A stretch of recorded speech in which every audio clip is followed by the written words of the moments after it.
Sempre na introdução à filosofia realista, tendo em vista ter bases que permitem ler São Tomás de Aquino em sua teologia, eu gostaria de abordar um outro assunto, nomeadamente a diferença que há entre filosofia e ideologia.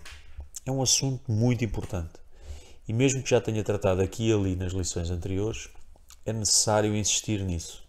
De facto, a doença mais frequente da filosofia, mesmo da filosofia realista, é quando se transforma em ideologia e que não se deve à filosofia em si, mas é devido ao homem. Porque o homem não é apenas uma razão fria que naturalmente e sem qualquer problema estaria sujeita a um mestre, nomeadamente a realidade. O homem é também uma pessoa apaixonada que pode querer usar a sua ciência para dominar, para ter poder ou para ter uma carreira. E este mecanismo de corrupção da ciência em ideologia pode ser visto em todo o lado, sistematicamente. Darei alguns exemplos mais tarde, mas antes de mais nada, para resumir esta questão, que no final é bastante simples, eis um pequeno diagrama. Desta forma muito simples, que resume o funcionamento de uma filosofia realista. Por isso, o que circula em laranja é o mestre. O mestre significa a coisa a que nos referimos o tempo todo. É o alfa e o ômega, ou seja, o ponto de partida e o termo da minha investigação. Tudo depende desta coisa, nomeadamente a realidade simplesmente, dependendo desta realidade. O meu conhecimento está aqui. E o meu conhecimento é precisamente aquilo a que chamo filosofia. Está na minha mente. E só tem valor se for perpetuamente prostrado como homem. É uma atitude que pode ser comparada à espiritualidade muçulmana. Está submisso a um único mestre, o real. Há, portanto, uma atitude profundamente humilde na investigação filosófica. Em primeiro lugar, porque o real em si mesmo, seja o que for, eu diria um simples inseto, um gafanhoto no seu funcionamento, no seu ser, na sua estrutura e mesmo na sua psicologia, de passar para ela sozinha tudo o que eu poderia saber se conhecesse perfeitamente este pequeno inseto. O meu cérebro, os meus neurónios não são suficientemente grandes, o ADN é extremamente complexo, a civilização humana, que é algo como 50 mil anos antes, talvez tenhamos apenas arranhado a superfície, ele nem sequer sabe ao que corresponde. Para além disso, não seria ADN. Um inseto é muito mais profundo do que isso. Por isso, se um simples inseto está totalmente para além e para sempre, sem dúvida, da capacidade da inteligência da humanidade, por isso, quanto mais quando se trata de estudar um ser humano, onde cada pessoa é única, com a extrema profundidade, se alguma vez o meu conhecimento é humildemente submetida ao real, que é o seu mestre. Então eu diria que o filósofo não está em perigo de ideologia, mas deve ser perpetuamente uma atitude que ele retoma como conversão, para saber que não é dono de si mesmo e que perpetuamente deve corrigir o que ele sabe em relação à realidade. É um novo dado que aparece, etc. Então, vemos que o conhecimento, que também é chamado de verdade formal, é, portanto, algo degradado em relação à realidade, que podemos chamar verdade ontológica, o que significa a verdade do ser. E depois, em relação ao meu conhecimento, entre o meu conhecimento e o real, há a palavra, que exprime o que eu conheço. A palavra, que está numa linguagem articulada, pode usar palavras escritas, etc. Ela própria é degradada do que é o meu conhecimento. O que é necessário fazer para transmitir esse conhecimento, que pode ser muito profundo e que depende do real. através de uma linguagem articulada, composta de algumas letras do alfabeto, de sílabas e assim por diante, não há palavras suficientes. Não há nuances suficientes na sua língua. Portanto, quando um professor dá uma lição, não só não pode dar diretamente o real, embora possa convidar os seus alunos e estudantes a utilizar as suas experiências como dados fundamentais para a investigação filosófica. Por isso, o professor só pode dar o seu conhecimento e, além disso, dá-lo de uma forma degradada, através de uma palavra. Se esta palavra, e eu poderíamos ter marcado um grau abaixo, for ela própria escrita, é ainda pior a degradação, porque pelo menos há atualmente uma palavra que é viva, e se alguém do outro lado da sala contradissesse e dissesse que eu não concordo, o professor poderia dizer: sim, mas expliquei-me mal, eu não quis dizer isso, e ele pode corrigi-lo. É um professor vivo. Mas se houver apenas os escritos de um professor morto ou ausente, há um maior grau de degradação. O próprio estudante, ou aquele que começa na filosofia, ele tem várias soluções para se comportar. Se realmente estiver completamente sobrecarregado e não o conseguir gerir, ele confiará nos livros do professor, ele irá ler, e aí é certo que se ele se agarrar aos livros, a sua formação vai se degradar. Se vier assistir aos cursos, já está melhor, porque pelo menos, se o curso não for apenas uma palestra, mas um curso alternativo, com trocas, um curso presente, com trocas de impressões e de opiniões, ele pode levantar as suas objeções e confrontá-las, e o professor poderá lembrar-lhe constantemente que isto é o que conta. Ele nunca terá jamais acesso ao conhecimento direto do professor. O professor é, infelizmente, obrigado a passar por mediador, mas, pelo contrário, se tiver compreendido o que é a filosofia, ele próprio, desde o início do curso, confrontar-se-á constantemente com o professor, com o que o professor entende através dos escritos e da sua linguagem, à realidade que ele observa constantemente. Se acontecer que ele tenha compreendido mal o professor, ou que o professor disse um erro, bem, ele próprio retificá-lo-á. Pouco a pouco, ele próprio tomará por um tipo de hábito, que é o da virtude, a virtude filosófica. Retificará isto em relação à sua própria observação da realidade. E é assim que entram gradualmente numa atitude de espírito filosófico. Isso é o mais importante, e então pouco a pouco ele encontrará por si mesmo conclusões filosóficas e, portanto, de ordem científica, uma vez que há alguns jogos lúdicos que são simplesmente o funcionamento de uma ciência, a ciência moderna. O que a torna realista é que nunca perdeu esta ligação vital entre a realidade e as teorias que elaboram. Toda a atitude atual dos cientistas nas ciências positivas consiste em recordar constantemente às pessoas que a sua teoria, incluindo a teoria da relatividade geral, são apenas modelos e que o único mestre é a realidade. São modelos que não correspondem, o que faz é dar a melhor descrição possível da realidade e de todos os fenómenos que observam através da experiência e da experimentação, melhor do que as teorias antigas como as de Newton.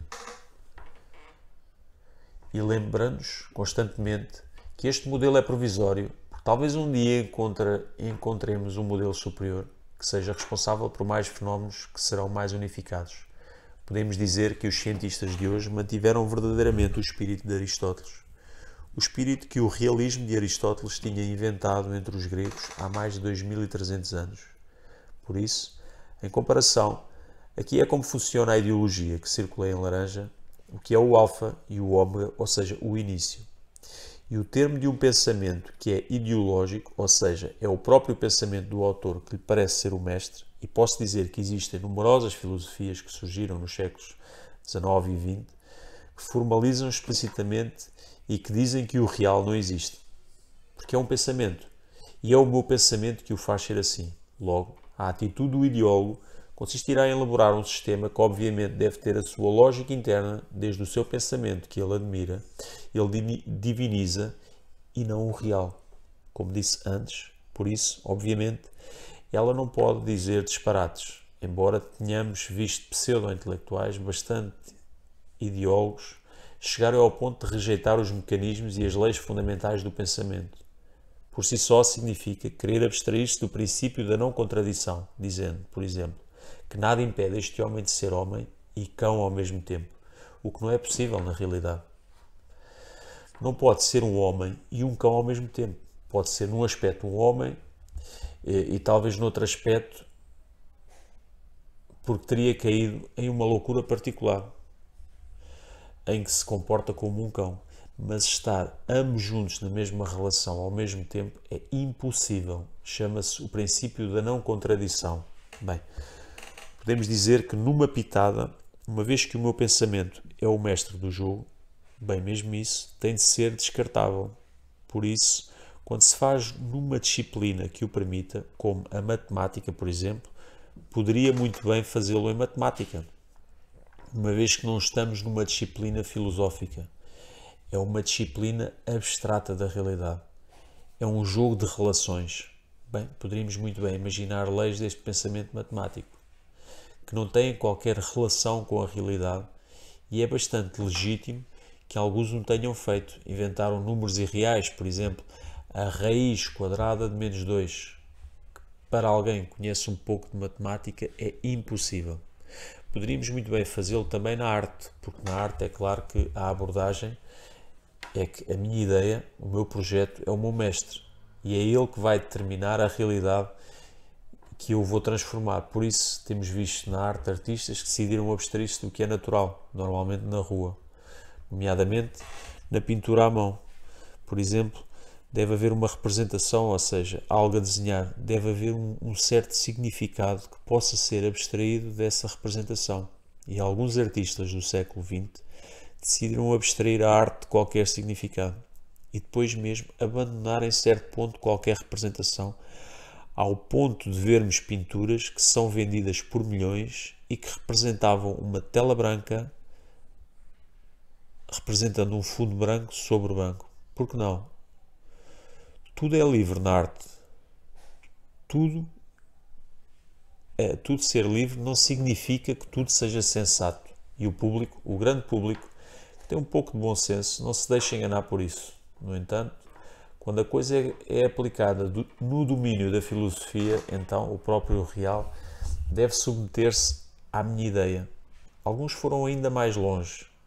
Dizem que certos sistemas filosóficos, porque afinal na filosofia todos eram considerados os mais sábios e também os mais idiotas, certos filósofos, chegaram ao ponto de dizer que o próprio pensamento não contava. O que contava era a linguagem, a fala e por vezes até os escritos, com a sua estrutura. Era isto que compunha o real. E que o real só existia através de escritos. Então isso significa que ele tinha exaltado um caráter, algo ainda mais degradado normalmente. Em todo o caso, era isso que eu tinha dito no pensamento realista. Então, quem está certo entre os ideólogos e os filósofos? Bem, é uma farsa, mas cabe a cada pessoa julgar, embora eu obviamente esteja a optar por uma abordagem científica. Não se trata de apresentar um pensamento artístico e transformá-lo para confundir o pensamento filosófico com arte, onde navegarei em ideias vaporosas cortadas da realidade, que é principalmente o que acontece no momento atual. Porque é que nas aulas de filosofia, por vezes no liceu e mesmo nas universidades, são constantemente apresentados autores que dizem tudo e o contrário de tudo e que são frequentemente recusados nos trabalhos de casa? Por exemplo, que passaram à agressão para aceitar alguém que respondesse à pergunta colocada, a não ser através da citação de muitas teses contraditórias. Por isso vem certamente do facto do pensamento ideológico se ter desenvolvido, mas vem também de um terror de parecer intolerante, porque de facto, nesta forma de fazer as coisas, se só existe o real, que é o mestre, então, fundamentalmente, existe apenas uma filosofia e deve corresponder à realidade. Contudo, nesta abordagem, não é ideológica. Não existe apenas uma filosofia ao ponto de ser imposta a outras, já que existe uma abordagem de humildade em relação a um mestre superior. Por outro lado, quando existe apenas uma filosofia, é o conteúdo de uma abordagem ideológica. Então, de facto, chama-se intolerância e posso rapidamente recordar Como se produziu? Produziu-se fundamentalmente ao longo de grandes mestres poderosos que se desenvolveram e que estavam tão seduzidos por tudo o que tinham descoberto que deram origem, depois deles, não a verdadeiros filósofos que tinham tomado a sua mente, mas a uma espécie de repetidores, de papagaios, que adoravam como a um deus o seu pensamento. E por isso podemos dizer que os maiores filósofos realistas produziram sucessores, infelizmente, que se tinham tornado ideólogos. E isto não se vê apenas com Aristóteles. Por exemplo, na Idade Média, o escolasticismo por vezes se torna decadente porque os professores têm de aderir à palavra do filósofo, o Deus filósofo. Não pode estar errado. Por isso nem sequer verificamos a realidade. É forçosamente verdade, é Aristóteles que o diz, a autoridade do seu conhecimento, dos seus escritos, é primeiro em relação ao real, mas não se deve acreditar que isso acontece unicamente no que diz respeito à filosofia. É um processo perpétuo que também acontece na ciência moderna. Quando falamos de médicos que se queixam dos velhotes, isto quer dizer o diretor, o chefe de um departamento médico que está lá e que escreveu um livro há cerca de 35 anos e que impõe o seu pensamento, que escolhe os seus próprios candidatos a doutoramento quando estes vão na direção do seu pensamento. É a mesma abordagem, que significa que há um homem que efetivamente fez uma descoberta, num dado momento, mas que por uma razão que já não é científica, mas que pode ser a sua própria razão, exalta ao ponto de qualquer contradição que possa surgir será banida. Isso é extremamente arriscado. Porque muitas vezes forma nestes círculos, nestas gerações que são muito cultas, gerações que se repetem uma após a outra e isso atrasa consideravelmente a ciência. Por isso, felizmente na ciência, era tudo uma questão de contornar porque é tão atual, quer dizer, os avanços científicos que se apresentará sempre como um homem jovem, um jovem lobo que tem obviamente sede de glória, permanece um homem, alguém que só teria sede de conhecimento. É muito raro acontecer. E nem que seja apenas para dominar o seu antigo mestre. E é por isso que muitas vezes são os homens que têm essa coragem.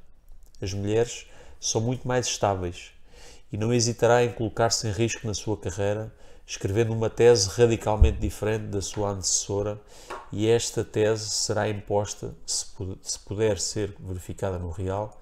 Significa que a comunidade científica, que é ela mesma, tem de comprometer-se fundamentalmente ao real, mesmo que seja um jovem que aprendeu uma teoria absolutamente nova. Publicá-la e reconhecê-lo-ão como verdadeiro. Por isso, este é o mecanismo que conseguiu sair do risco da ideologia. E é fantástico. Só que em filosofia não aconteceu nada disso. Eu diria mesmo que os concursos de oferta de trabalho no ensino para professor são sistematicamente bloqueados por pessoas que têm este sistema de pensamento bastante ligado à tolerância. E por isso o medo de um pensamento único está na realidade relacionado com as ideologias, ou seja, um conhecimento que se vira sobre si mesmo e a preocupação muito pouco apoiada de se juntar ao real. Como eu disse, este aspecto ideológico, ele é certamente inaugurado por uma falha vinda do pensamento católico e protestante, quando dominava, num dado momento, do Renascimento, e que infelizmente, em vez de provocar um regresso ao realismo da filosofia, como acontecia sempre que havia um grande mestre, bem, foi tomado por um grande mestre da ideologia chamado Descartes, que era muito realista na ciência, introduziu a ciência pelo contrarrealismo, mas que infelizmente por um pensamento se virou contra si próprio, procurava mais a certeza de ser, na verdade, do que a verdade. Ao qual ele mergulhou permanentemente, a filosofia noutra abordagem. Então Descartes não tinha previsto isto. Descartes não é de modo algum responsável pelo que os seus sucessores fizeram. Posso dizer que os primeiros culpados são, infelizmente, os mestres escolásticos. Mas se houvesse um Descartes que fosse um gênio, não só de ser um realista na ciência, no seu discurso sobre o método, como ele o fez, mas para encontrar uma nova base para o realismo científico na filosofia da sua época. Penso que a filosofia teria sido alterada. E ela nunca teria enverdado por esse caminho desviado da ideologia. Por isso, parece que estou a falar muito sobre eles como se fossem ideologias muito perigosas, Acredito que podemos fazer isto no momento atual, porque infelizmente no início do século XXI vimos o que as ideologias nocivas podem fazer quando aplicadas na política. Com os vários danos que já vimos, mas aqui gostaria de tomar um exemplo particular, o do pensamento de Marx, o comunismo. Karl Marx foi um realista no início. Ele observou a miséria da classe trabalhadora do século XIX, no início da Revolução Industrial, e constata que estes trabalhadores muitas vezes mal têm o suficiente para viver. São deixados inteiramente ao capital, porque não têm os meios para se defenderem. Pode dizer-se que os patrões apoiados pelo Estado, por sua vez quer o enriquecimento da Europa, são livres de funcionar de acordo com a hora do dia. A única lei que os motiva é a lei da produtividade.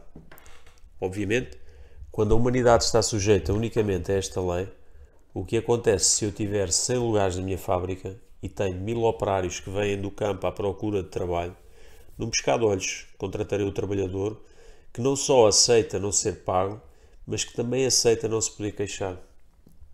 E no rigor, com apenas 1 ou 2 refeições por dia, eu poderia ter os trabalhadores que queira. Os que têm trabalho não se queixarão, por verem os outros no estado de miséria pior. Por isso, Marx tem uma boa intenção, no início. Ele parte de um realismo, mas como o pensamento da época já era ideológico, ele usa esta intuição, exalta-a e transforma-a num sistema lógico absolutamente imparável, quando se olha para ela a partir do interior, que vai ser uma ideologia que consiste em dizer que esta coisa é abominável, que a causa da desgraça são os patrões, com o capital, e, portanto, para retificar as coisas, para criar uma humanidade perfeita e que estejam felizes, todos felizes, é necessário suprimir o patronato. Os patrões, através de uma luta de classes, uma revolução, e é necessário que os meios de produção sejam para todos os que estão em comunidade. Então, todo o mundo possui os seus meios de produção.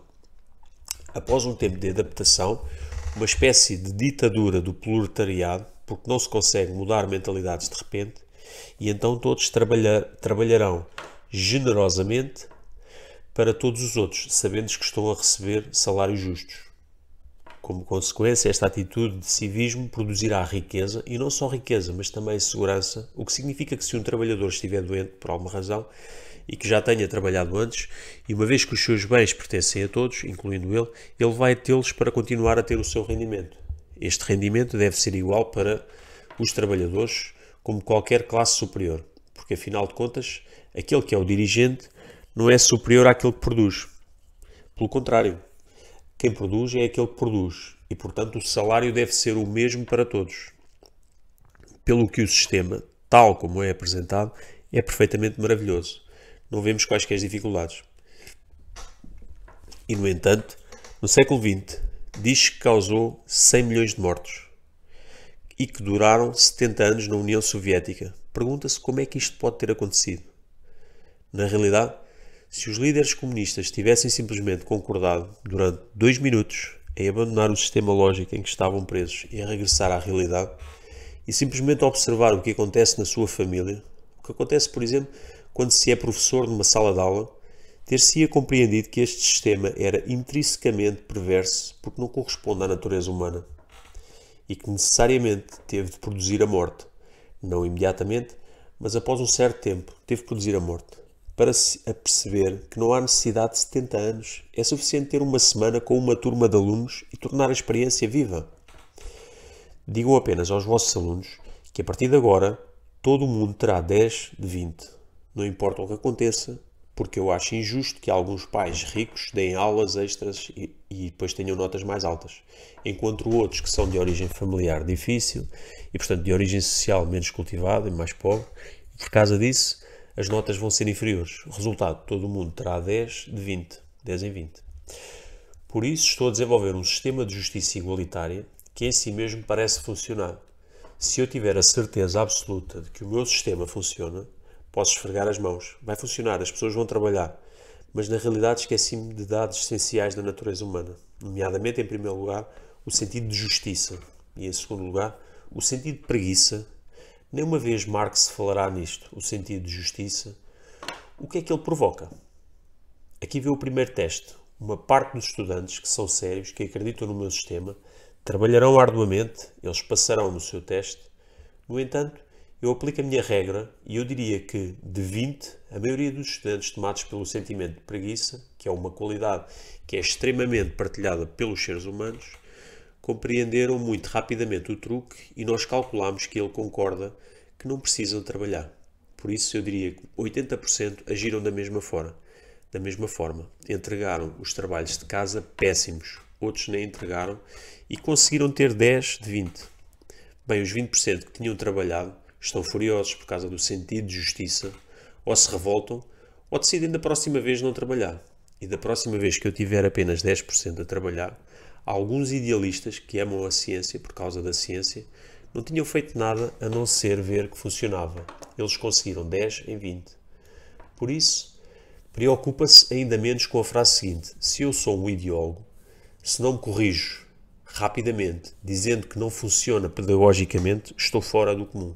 Não correspondo à natureza das crianças, mas quero manter-me fiel ao meu sistema. Tenho razão, o meu sistema é científico, é coerente em si, mas o que eu vou fazer? Vou impor uma reeducação dos estudantes preguiçosos.